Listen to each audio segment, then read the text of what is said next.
By Errol Flynn? Yeah, well, it was a house that he built off of... Imagine being a legend, adored by millions, only to have your life unravel in ways no one saw coming. Ricky Nelson was more than a teen idol. He was a pioneer, a star whose music and charm captivated a generation. But behind the fame, there were secrets, struggles, and a tragedy that left the world stunned. What really happened on that fateful New Year's Eve in 1985? The truth, hidden for decades, is finally coming to light. And it's more heartbreaking than anyone could have imagined. On a fateful New Year's Eve in 1985, a plane carrying rock and roll legend Ricky Nelson crashed in a field near DeKalb, Texas. The tragedy claimed the lives of Nelson and 6 others, leaving behind a legacy shrouded in mystery. For years, rumors swirled about what really happened that night. Whispers of drug use, mechanical failures, and unanswered questions. But recent findings have finally shed light on the truth, revealing a story that is as compelling as it is heartbreaking. To fully appreciate the impact of Ricky Nelson's life and the circumstances of his death, we must first journey back to his beginnings.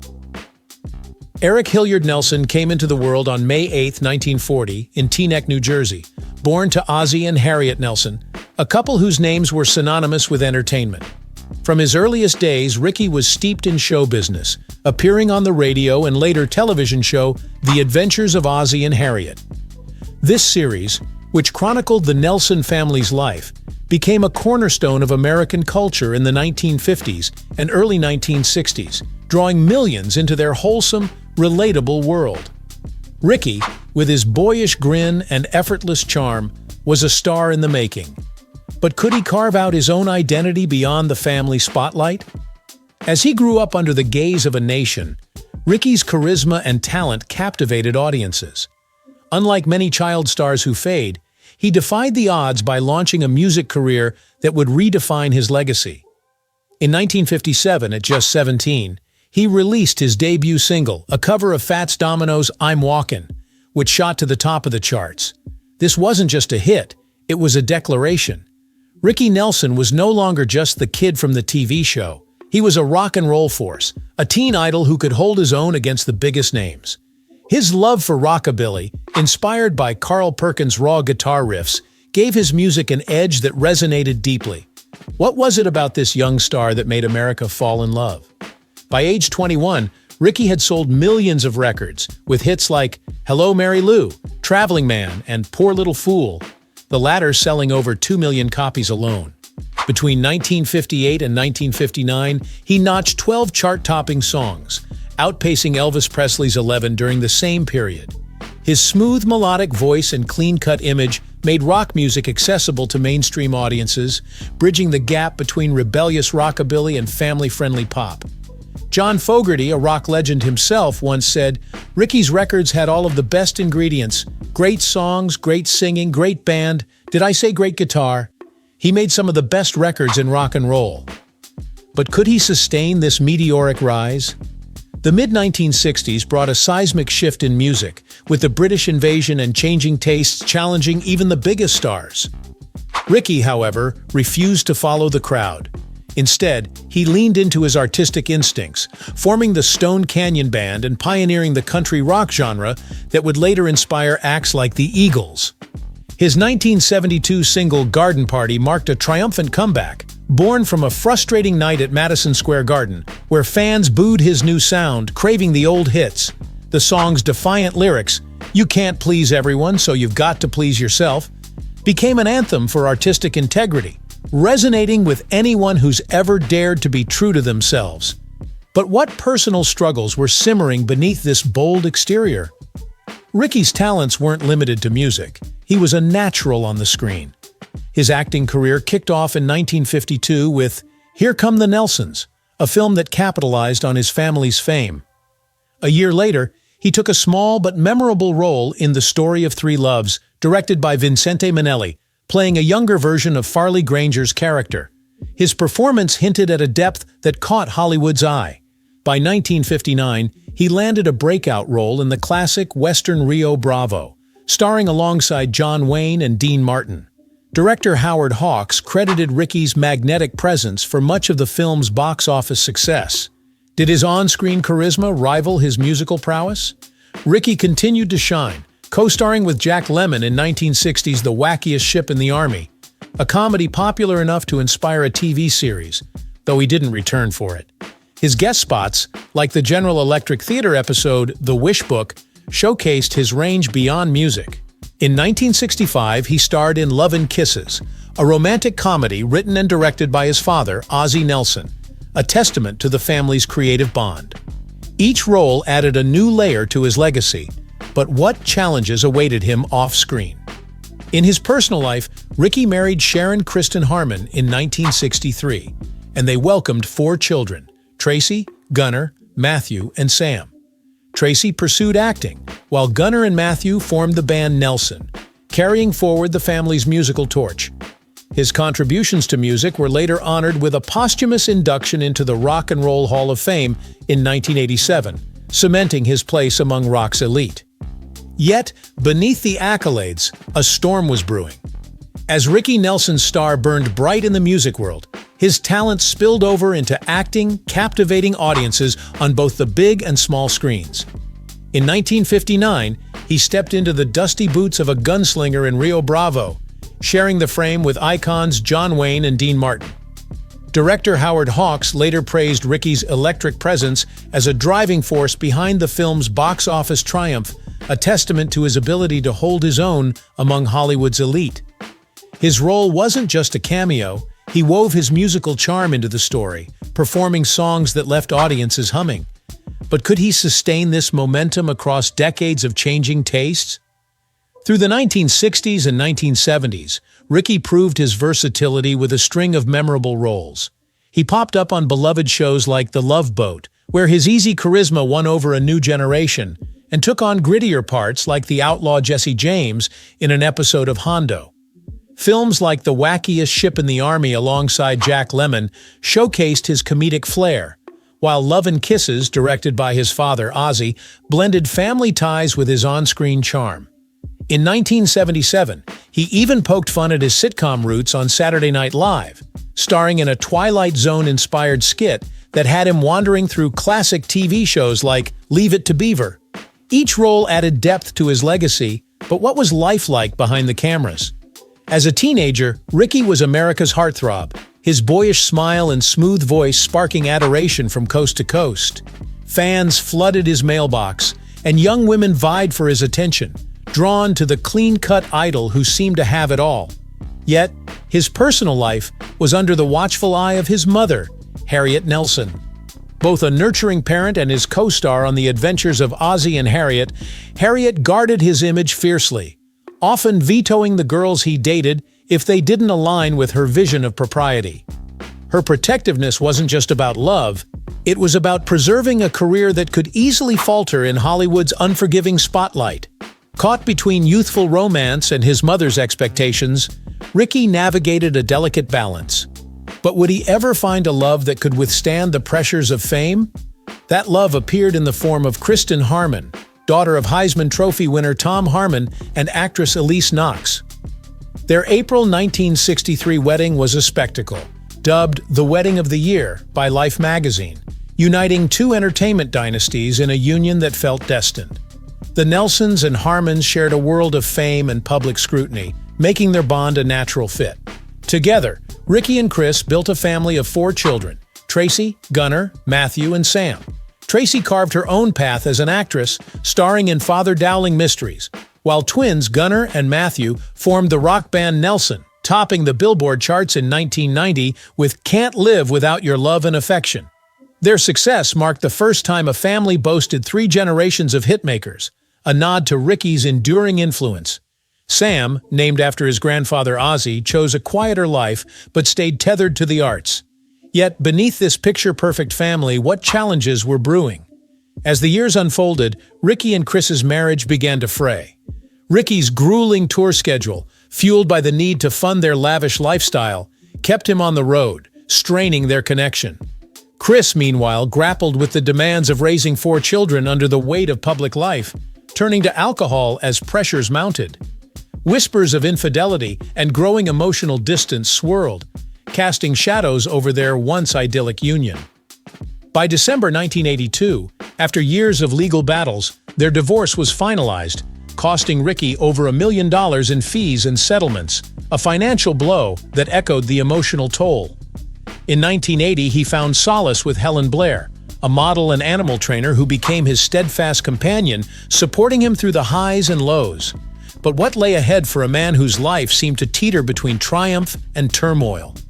What began as a dazzling union between Ricky Nelson and Kristen Harmon, two heirs to entertainment's golden age, slowly crumbled under the weight of unspoken tensions and diverging paths. By the late 1970s, their once enviable marriage had frayed, strained by Ricky's relentless touring and Chris's struggles with the pressures of fame and family. Their separation sparked a bitter legal battle, finalized in December 1982, that drained both emotionally and financially. The divorce, costing Ricky over $1 million in settlements, left scars that echoed in the soulful, wistful tones of his later songs. Yet, through the turmoil, both remained anchored to their 4 children, Tracy, Gunnar, Matthew, and Sam, pouring their love into shielding them from the chaos. But what toll did this heartbreak take on a man already wrestling with a shifting career? Ricky's devotion to his children became a quiet strength, even as he faced personal and professional storms.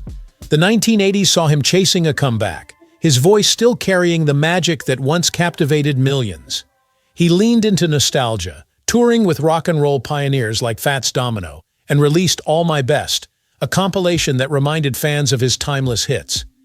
Yet, beneath the stage lights, a sense of unease lingered. Ricky loathed flying, a fear rooted in the grueling schedules of his teen idol days, but he refused to travel by bus. In May 1985, he purchased a 1944 Douglas DC-3 for $118,000, a vintage plane with a storied past, once owned by Jerry Lee Lewis and the DuPont family. To him, it was a homey escape from cramped jets. But was this decision a fateful misstep? On December 31, 1985, Ricky and his Stone Canyon band boarded that DC-3 in Guntersville, Alabama, bound for a New Year's Eve performance in Dallas. The plane, N711Y, had already shown signs of trouble. A fuel primer issue delayed their departure by 4 hours that day. 3 hours into the flight, pilots Brad Rank and Jim Ferguson reported smoke filling the cabin to air traffic controllers in Fort Worth. As the situation grew dire, they attempted an emergency landing in a Texas pasture near DeKalb. The plane clipped a utility pole and crashed through trees, coming to a halt in a field. The pilots escaped through cockpit windows, badly injured. But Ricky, his fiancée Helen Blair, and 5 band members, Andy Chapin, Rick Intfeld, Bobby Neal, Patrick Woodward, and Clark Russell, did not survive. What went so tragically wrong in those final moments? In the aftermath, a cloud of speculation descended. Early reports suggested a mechanical failure, perhaps a faulty cabin heater. But whispers of darker causes, drug use, sabotage, spread like wildfire. Tabloids seized on rumors of cocaine freebasing, fueled by toxicology reports detecting traces of the drug in some passengers, including Nelson.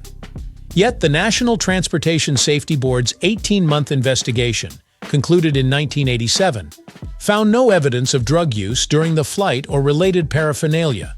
The NTSB pinpointed the likely cause.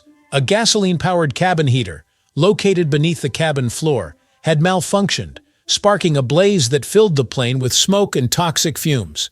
The pilot's conflicting accounts, Ferguson's refusal to restart the heater versus Rank's claim it was cool to the touch, only deepened the mystery. Why had such a preventable disaster claimed so many lives?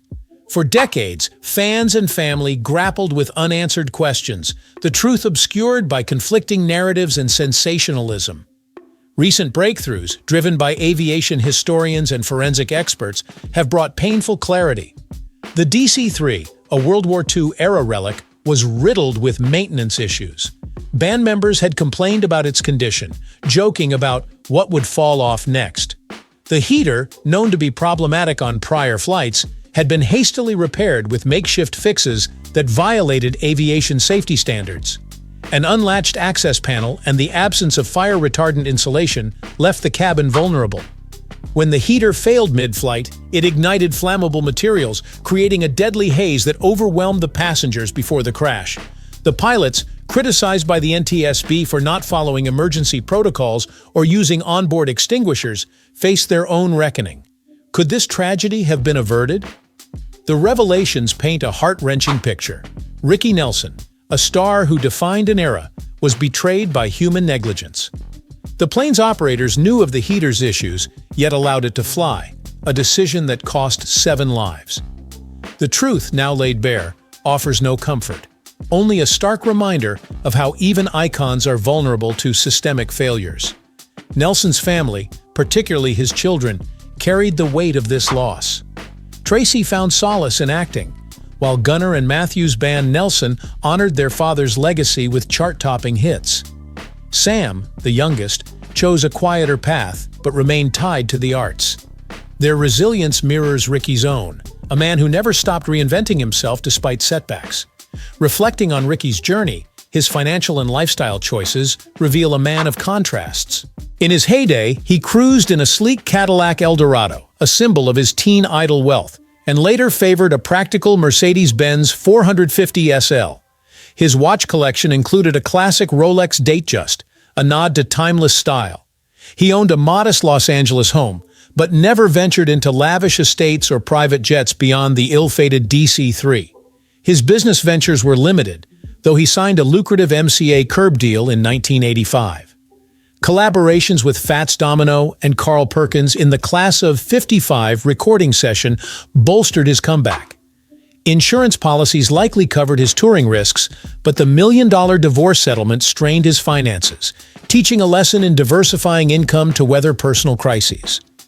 Ricky's career, marked by adaptability, underscores the value of resilience over extravagance. From the boy who grew up on America's TV screens to the pioneer of country rock, Ricky Nelson's life was a tapestry of triumphs and trials. His music, from Poor Little Fool to Garden Party, still echoes in the hearts of fans, a testament to his enduring influence. Yet, his tragic end serves as a sobering cautionary tale. The answers to the mystery of his death, uncovered after decades, reveal not fate or folly, but a failure of responsibility. As we remember Ricky, we're left with a lingering question: how many other stories remain untold, waiting for truth to light their way? Well, folks, we've reached the end of our journey through Ricky Nelson's incredible and heartbreaking life. Over these 3 parts, we've walked through his rise as America's golden boy, a teen idol who had girls screaming his name before he even hit 20. We've dug into the grit and soul of his music, how he carved out a space in rock and roll that was uniquely his own. And we've faced the gut punch of that plane crash, a tragedy that didn't just steal a legend, but left us all wondering what might have been. It's been a ride, hasn't it? A story of dazzling highs, quiet struggles, and an end that still feels so unfair. Ricky's life wasn't just about the spotlight, though. It was about the music that still echoes today. The kind of tunes that make you stop and listen, maybe even feel a little nostalgic yourself. So tell me, what's your Ricky Nelson moment? Is it Hello Mary Lou blasting through your speakers, or maybe a memory tied to one of his songs? Drop it in the comments. I'd love to hear what his music means to you. And if you've enjoyed peeling back the layers of his story with us, give this video a thumbs up. It really helps us keep bringing these tales to life.